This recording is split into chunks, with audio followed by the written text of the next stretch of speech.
If ever there's a man born in the wrong century, that's my dad. A lover of history and the past, how things used to be, I suppose. He always had an eye of grabbing something old and bringing it back to life somehow. I remember many moons ago, seems like yesterday now, but time's funny that way. Dad had purchased this old cabin that the farmer found underneath the building, perfectly preserved. Me and my 3 brothers, we had a summer project that year.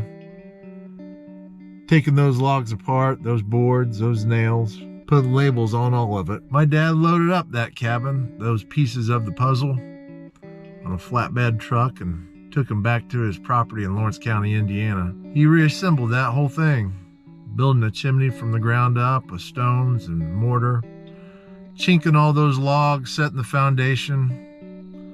Read all of it out of a Foxfire book, I guess. Just like that cabin, Dad found a couple of old gun barrels many years ago. Always had a mind of doing something with them, bringing them back to life. He finally got around to it, and this is the story of the McInturff Rifle.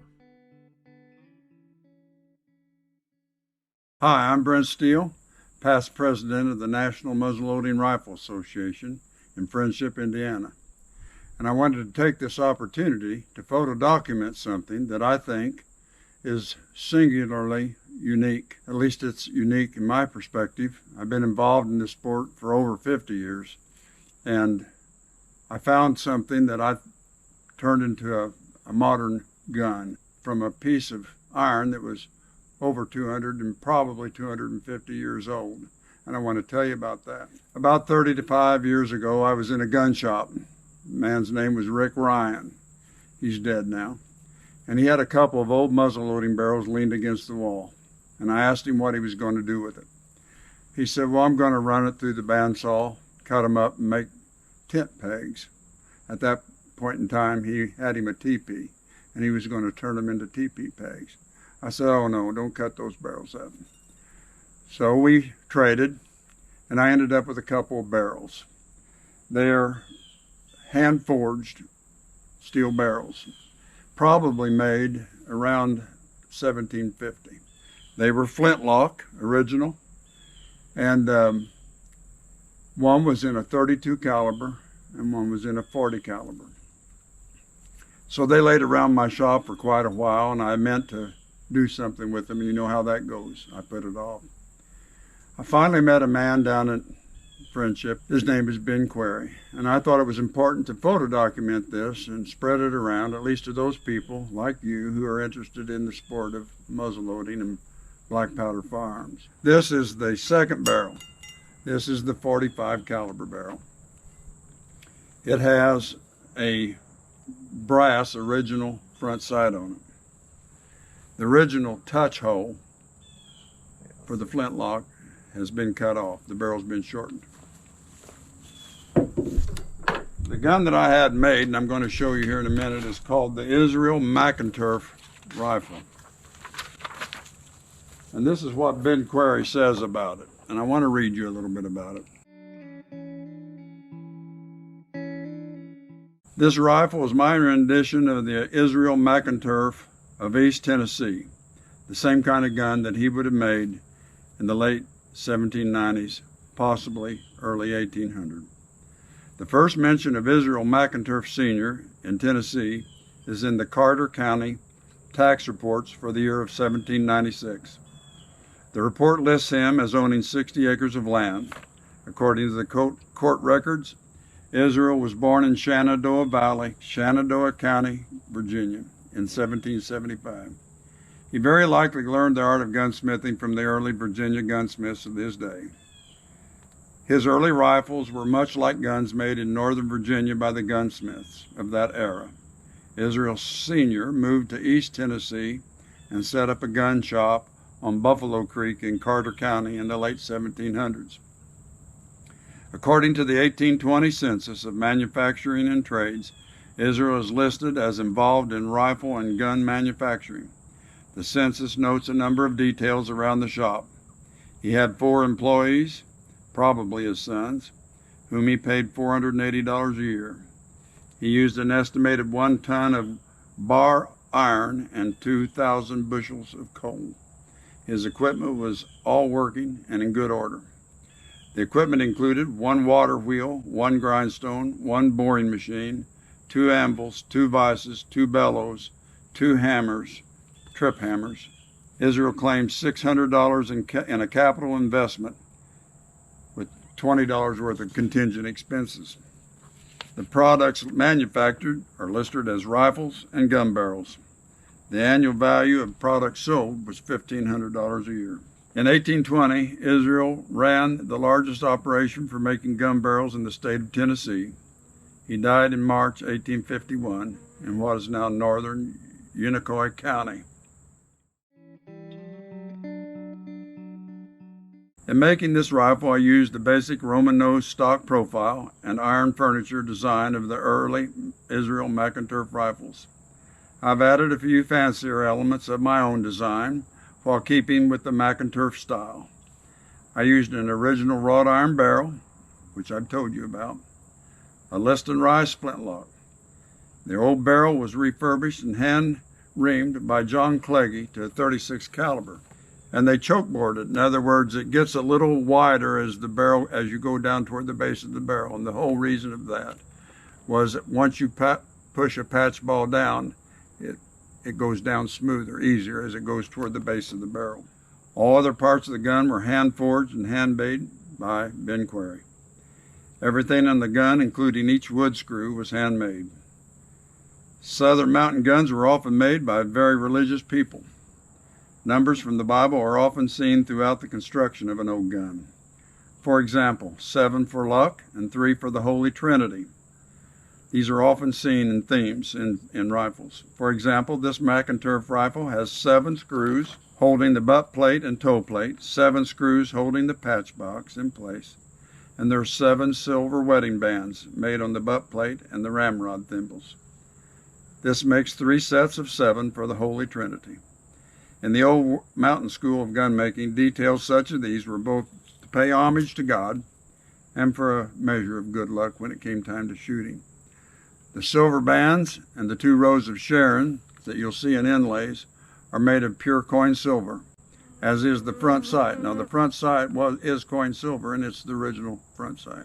Coin silver was used by mountain smiths for its beauty, and in the case of a front sight, increased visibility. It was a capital offense to the British subjects who altered a coin by hammering it into something else. This was considered defacing the king's image. This method of defacing English coins was also a way for colonials to show their lack of respect for the King George. The mountain economy was poor, so even lead for bullets was a premium. Calibers in the southern guns are typically smaller. A 54 caliber is common for Pennsylvania guns, but you can get many more balls per pound from 36 caliber. Lead was not even used to solder components of guns together in the southern mountains. Copper could be found as nuggets in the stream beds in many parts of the streams in Virginia and Tennessee. The Native Americans have been using copper for jewelry and other crafted items for centuries. When white settlers came along, they found new uses for the stream-bed copper, one of which was to replace lead as a soldering alloy. With the forge and flux, the copper can be made very strong, lead-free, and makes unions of the 2 metals. In keeping with this style and for historical accuracy, no lead was used in the construction of this gun. All of its joints are copper soldered. Small elements of the copper soldering or brazing can be seen throughout the gun, including the butt plate and patch box. The trigger guard is hand forged and welded from 4 individual pieces of metal, keeping it historically accurate as well. The stock wood is sugar maple from central Michigan. It was harvested from a single tree containing over 20 gun stock blanks of various grades. This stock was from the finest grade in that tree. The stock is a Roman nose and has my trademark 3 molding lines on the cheek piece. The triggers are set and fully adjustable. The engraving was done by Dennis Pretty of Nashville, Michigan. Dennis is one of the premier gun engravers in the entire United States. Just having his work on this gun greatly increases the value. I had Dennis use a Rose of Sharon theme for the engraving on the ironwork and the 2 inlays. I have several rows of Sharon bushes behind my gun shop and it wouldn't surprise me if Israel Mcinturf had them behind his shop too. The rifle, all the screws were handmade by Ben. I'll show you what happens when you take an old barrel like this and turn it into a rifle. Both Ben Quearry and John Cleggy are both machinists. Ben's an engineer. They stated that the metal that they found in these barrels was exquisite. And once it's bored out, it shines like it's a chrome-lined barrel. It's beautiful steel. If you're ever fortunate enough to find a barrel like this, don't be tempted to draw file it. That original patina that you see on the barrel has happened over many years of processing as it's aged. I had these barrels sitting in my workshop without a dehumidifier for at least 25 years. They did not rust. It's reached its final state, and it's become stabilized. So don't ever do anything. Don't think you're going to draw file it and make it prettier. It might look better, but you just ruin the value of the barrel.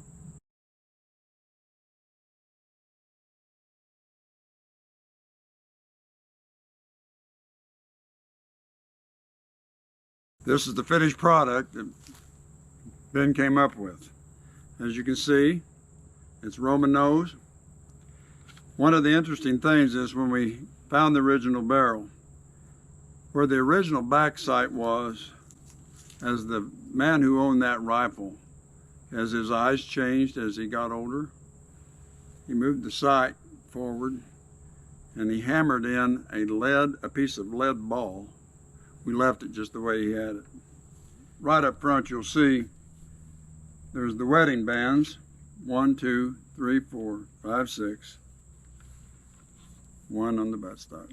The front sight is the original sight that was on this barrel. It is, unlike the other barrel, this one's coin silver, the other one was brass. This particular barrel was on a rifle at one time, we know. It was a flintlock from the touch hole that was in it. We don't know when the last shot it made. We don't know what year it was, but we know at one point in time in our history's past, it fired its last shot. But the barrel survived. Everything else is gone. This gun is going to shoot its first shot, and who knows, it may be 250 to 200 years, but it is going to get a new shot. Well, this is the last day of September. Had a beautiful harvest moon last night. This is the day we're going to shoot the McInturff for the first time, and the Lord only knows how long, possibly 200 years, maybe longer. I had earlier stated I wanted Ben Quearry, the maker of the gun, to fire the first shot, and I was going to surprise him with it this morning, but he was a bit under the weather this morning. So that second barrel, he's going to turn that into the Grassland rifle, and I'll let him shoot the first shot on that one because the summer's passing us by and I want to get this shot in while we still got some good weather to shoot it. The barrel, as you will recall, was originally a .32. It was drilled out by John Cleggy, bored out. It had a jug choke on it, meaning it got wider in the shape of a jug as you go down the barrel to ease the loading of the gun. Bill Hoover rifled it in Friendship, and it has a gain twist barrel in it, which means that the rate of twist increases as it gets toward the end of the muzzle.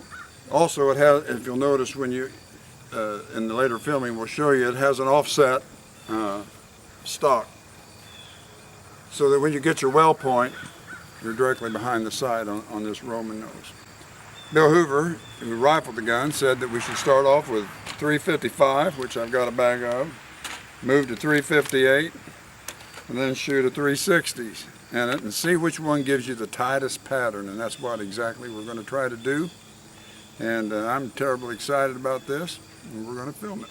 I'm starting off with a 355, and we're going to, as the old timers would have done, we'll use the same grains of powder as we have caliber. I'll be starting off with 36 grains of 3F. I'm going to use a dead center hold and as fine a sight as I can draw on the front bead.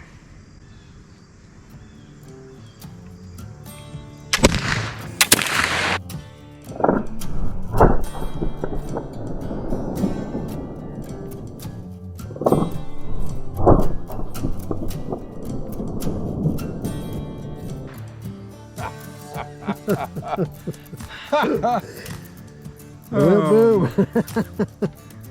Damn, that was good. Scared me. There it is. Let's go see what it did, just out of curiosity.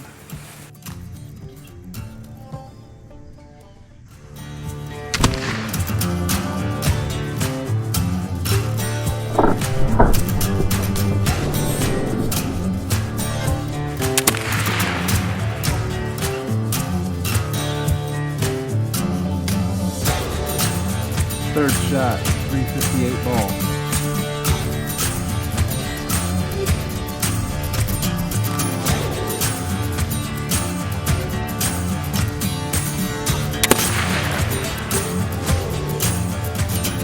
Dead center.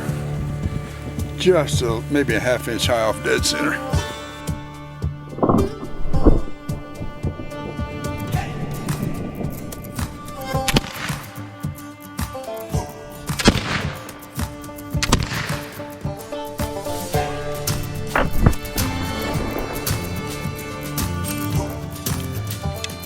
That's when you set your trigger.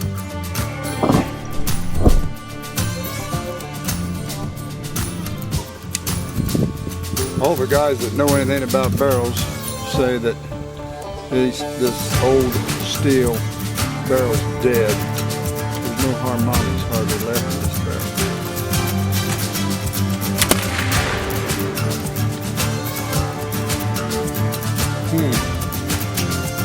Looks like a hole to hole.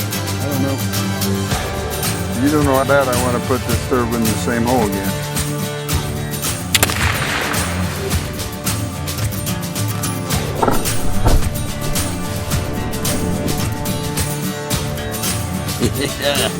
What is it? A little to the right, I think. Just a little. I don't know. Well, there you have it. It was obvious that the 360 was the ball to use in that gun. I've got a lot of 355s and 358s now. I guess I can melt them down and turn them into 360s. But the gun was a pleasure to shoot, quick, and it was accurate. And if I was going to go squirrel hunting, I'm going to take Mr. McInturff with me. The squirrels had better run, because that's a deadly gun. That's spot on.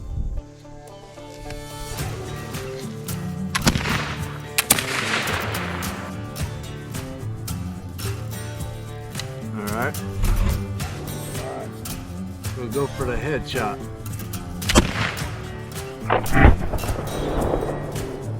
Dead center. Right in the dead center.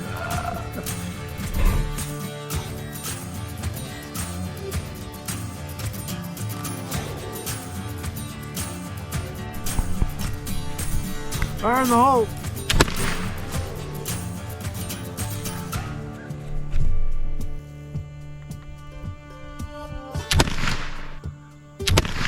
Bingo worthy. But You didn't put two in the same hole, but no, the sun changed on me, and the target looked different between the first, second, and third, fourth shot. the sun goes up, the shot goes up, all that, you know. Yeah. It's still good.